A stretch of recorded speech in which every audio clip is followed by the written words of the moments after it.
ഇന്ന് നമ്മൾ വന്നിരിക്കുന്നുണ്ടല്ലോ നല്ല അടിപൊളി തീയൽ വെക്കാൻ വേണ്ടിയിട്ടാണ്. അത് എന്തെന്നാന്ന് അറിയണ്ടേ? കൂട്ടുതീയൽ, കറി എന്നൊക്കെ പറയില്ലേ, അതുപോലെ തന്നെ ഒരു കൂട്ടുതീയലാണ്. എല്ലാ പച്ചക്കറിയും കൂടി ഇട്ട്, എല്ലാ പച്ചക്കറിയും ഇല്ല എന്നാലും കുറച്ചൊക്കെ പച്ചക്കറികളുണ്ട്, അതെല്ലാം കൂടി ഇട്ട് നമ്മൾ ഒന്നാം തരം ഒരു തീയൽ വെക്കാൻ പോവാണ്. അപ്പൊ നമുക്ക് തീയൽ വെക്കാൻ പോകാം. തീയൽ വെക്കാൻ വേണ്ട സാധനങ്ങളാണ് കേട്ടോ. ഇത് സവോള മീഡിയം സൈസ് 2 ഇത് ചെറിയ ഉള്ളി ഒരു 10 ഉണ്ട്. പിന്നെ തക്കാളി, വഴുതനങ്ങ, വെണ്ടയ്ക്ക, ഉരുളൻകിഴങ്ങ്. ഇത് വറക്കാൻ തേങ്ങയ്ക്കകത്ത് ചേർക്കാനുള്ള ഉള്ളിയത്. ഇത്ര സാധനങ്ങൾ നമ്മള് വേവിക്കാൻ വെക്കാൻ പോവാ. അത് നമുക്ക് ഉരുളക്കിഴങ്ങ് ഇട്ട് കൊടുക്കാവേ. ഉരുളക്കിഴങ്ങ് ഇട്ട് കൊടുക്കും. ഇനി സവോള ഇടാൻ പോകുന്നത്. സവോളയും ചുവന്നുള്ളിയും കൂടി ഇടാം. അതും കൂടി ഇട്ട് നമുക്ക് ഒന്ന് വെന്ത് കഴിയുമ്പോഴത്തേക്ക് അതിനകത്തേക്ക് തക്കാളിക്കയും വെണ്ടയ്ക്കയും ചേർക്കണം. ഈ വെളുത്തുള്ളി സവാളയും തന്നെ ഇടണമെന്നുണ്ട്. വെളുത്തുള്ളിയല്ല, ചുവന്നുള്ളിയും സവോളയും അതാണ് ഇടേണ്ടത്. എങ്കിലേ അതിന്റെ സ്വാദ് വരുള്ളൂ. രണ്ടും ഒരുമിച്ചിടണം. രണ്ടും ഒരുമിച്ചിട്ട് വേവിക്കണം. വേവിച്ച് കഴിഞ്ഞിട്ട് ഒരു വേവായി കഴിയുമ്പോഴത്തേക്ക് നമുക്ക് ബാക്കി സാധനങ്ങൾ ചേർക്കാം. അന്നേരം അത് കാണിക്കാവേ. ആവശ്യത്തിനുള്ള വെള്ളം ഒഴിച്ചു കൊടുക്കാവേ. ഇത്രയും വെള്ളം ഇരിക്കട്ടെ. ആവശ്യത്തിനുള്ള മഞ്ഞൾപ്പൊടിയെ കുറച്ചല്ലേ ഇടുള്ളൂ, ബാക്കി മസാല മൊത്തത്തിലിടുക. മൊത്തത്തിലാ കുറച്ച് മാത്രം മുളക് പൊടി, ഉപ്പ്. ഇത് നമുക്കിത് ഇളക്കി ചേർത്തിട്ട് അടച്ചു വെച്ച് വേവിക്കണം. അപ്പൊ ഇത് വെന്തിട്ട് വരട്ടല്ലേ? അപ്പൊ മുഴുവൻ വേണ്ട, പകുതി വേവാകുമ്പോ നമുക്ക് മറ്റേ വഴുതനങ്ങയും എല്ലാം ചേർക്കുന്നത് കാണിക്കാം. തേങ്ങയാണ്, ഒരു മുറി തേങ്ങയും പിന്നെ എന്താ 2 ചുവന്നുള്ളി നല്ലപോലെ വറുത്തെടുക്കണം. കുറച്ച് എണ്ണ ഒഴിക്കില്ലേ ഇതിന്റെ അകത്ത്? ഇപ്പൊ ഒഴിക്കില്ല, അന്ന് സാധാരണ വറക്കുന്ന അറിയാമല്ലോ, തീയലിനെ വറക്കുന്ന പോലെ വറുത്തെടുക്കുക. ഉള്ളിയുടെ നോക്കേണ്ട ആവശ്യമില്ല, തേങ്ങ വറുത്ത് ആവുന്നിടം വരെ നോക്കണം അല്ലേ? അപ്പൊ ഇത് വറുത്തിട്ട് വരട്ടെ അല്ലേ? തേങ്ങ ഇവിടെ അടിപൊളിയായിട്ട് വറുത്ത് വന്നിട്ടുണ്ടല്ലേ അമ്മ? ഇനി നമുക്ക് എന്താ ചെയ്യണ്ടേ? ഇനി ഇതിനകത്തേക്ക് ഇത് ചേർക്കണം. ഒരു സ്പൂൺ മുളക് പൊടിയുണ്ട്, ടേബിൾ സ്പൂൺ കേട്ടോ. അതുപോലെ തന്നെ മല്ലിപ്പൊടി ഉണ്ട്. അത് അതിനകത്തേക്ക് ചേർത്തിട്ട് ഒന്ന് ചൂടാക്കിയിട്ട് മാറ്റി വെക്കാം നമുക്ക്. ഓക്കെ, എന്നിട്ട് ഇത് നന്നായിട്ട് അരച്ചെടുക്കണം അല്ലേ? സാധാരണ നല്ല ഇതുപോലെ നല്ല വെള്ളം പോലെ കിട്ടും. വെള്ളമൊന്നും ചേർക്കണ്ട. വെള്ളം ചേർക്കണ്ട, ചേർത്ത നിറം മാറിപ്പോകും. നമുക്ക് ഓഫ് ചെയ്യാം അല്ലേ? ചൂടായപ്പോരെ.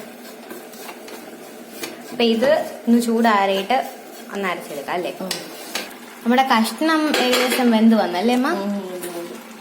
നമുക്ക് ഇതിനകത്തേക്ക് ഇനിയിപ്പോ ചേർക്കേണ്ട എന്താന്ന് വെച്ചാൽ വഴുതനങ്ങ ചേർക്കണം. കിഴങ്ങും സവാളയും വെന്തതിന് ശേഷമാണ് നമ്മള് വഴുതനങ്ങ ചേർക്കുന്നു. തക്കാളിക്ക് ഇപ്പൊ ചേർക്കും. തക്കാളിക്ക് ഇപ്പൊ ഇല്ല, അടച്ചു വെക്കാം. അതിനകത്തേക്ക് അത് വെന്തോളും. ഓക്കെ, അതുപോലെ നമ്മള് വാളംപുളി വെള്ളത്തിലിട്ട് വെച്ചിട്ടുണ്ടായിരുന്നേ. നമ്മള് ഇതിപ്പം തേങ്ങ അരച്ചുകൊണ്ട് വന്നിട്ടുണ്ട്. പക്ഷെ നമ്മൾ ഇങ്ങനല്ല ഉദ്ദേശിച്ചത്. നമ്മൾ ഉദ്ദേശിച്ചത് വെള്ളം പോലെ, അതായത് കുഴമ്പ് പോലെ വരുന്ന. പക്ഷെ എന്തുകൊണ്ടോ ഇതിങ്ങനെയായി. എനിക്ക് തോന്നുന്നു സൺഫ്ലവർ ഓയിൽ ഉപയോഗിച്ചുകൊണ്ടാണെന്ന് തോന്നുന്നു. വെളിച്ചെണ്ണയ്ക്ക് ഇപ്പോൾ വില ഭയങ്കരമാണല്ലോ, അതുകൊണ്ട് നമ്മൾ സൺഫ്ലവർ ഓയിൽ ഒഴിച്ചതാ. പക്ഷെ നന്നായിട്ട് അരഞ്ഞിട്ടുണ്ട്, പക്ഷെ വെണ്ണ പോലെ ആയിട്ടില്ല. സാരമില്ല, നമുക്കിത് വെച്ച് അഡ്ജസ്റ്റ് ചെയ്യാം. നമുക്ക് കഷ്ണം വെന്ത് വന്നിട്ടുണ്ട്. അതിൻ്റെ അതേക്ക് പുളി ചേർത്തു ആവശ്യത്തിനുണ്ട്.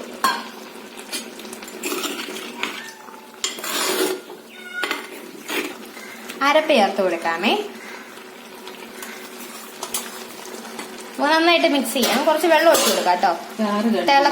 തിളപ്പിച്ചറിയ വെള്ളമാണെന്നുണ്ടെങ്കിലോ പെട്ടെന്ന് അങ്ങ് മിക്സ് ആയിക്കോളും. പിന്നെ അത് തിളച്ച് വരാൻ വേണ്ടി നോക്കണ്ടല്ലോ. നമ്മൾ തിളപ്പിച്ചാറിയ വെള്ളമാണ് കേട്ടോ. നമ്മുടെ ജാറുണ്ടല്ലോ മിക്സിയുടെ, അതൊന്ന് ചെറുതായിട്ടൊന്ന് ഇതാക്കിയിട്ട് ആ വെള്ളം ഒഴിച്ചു കൊടുക്കാം. ആ മസാല പോവാതെ എല്ലാത്തിനും നമുക്ക് നന്നായിട്ട് മിക്സ് ചെയ്ത് ഇറക്കാം. കുത്തി അങ്ങ് ഉടയ്ക്കാൻ നിൽക്കരുത് കേട്ടോ, കാരണം ഉരുളക്കിഴങ്ങൊക്കെയാണ്. ഉടഞ്ഞു പോയി കഴിഞ്ഞാൽ കൊഴുപ്പ് കൂടുതലായിരിക്കും. പിന്നെ വെണ്ടയ്ക്കുണ്ട്, വെണ്ടയ്ക്ക ഉടയരുത്. Very crucial situation. വെള്ളം വേണം, കുറച്ചുകൂടെ വെള്ളം വേണം.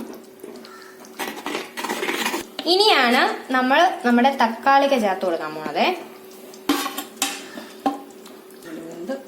ഇനി ഇത് നന്നായിട്ടൊന്ന് തിളച്ച് റെഡി ആയിട്ട് എണ്ണ തെളിയട്ടല്ലേ. അപ്പത്തേക്ക് തക്കാളിക്കാൻ വെന്തോളും. റെഡി ആയിട്ടുണ്ട് കേട്ടോ.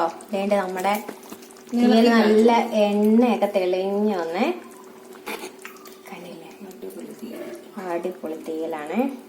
ഞാൻ കൂടുതലെടുത്ത് ഇത് ഉടക്കുന്നില്ല.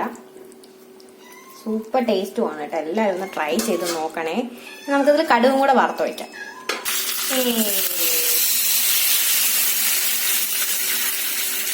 നമ്മുടെ അടിപൊളി മുകിലേക്ക് കയറിയാ നമ്മുടെ അടിപൊളി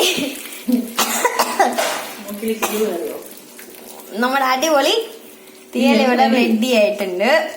ഇത് മാത്രം മതി ചോറുണ്ണാനായിട്ട്. അടിപൊളി ഒരു സൂപ്പർ ആട്ടോ. നല്ല ടേസ്റ്റ്. ഒരു മോരും കൂടി ഉണ്ടെങ്കിൽ അടിപൊളി.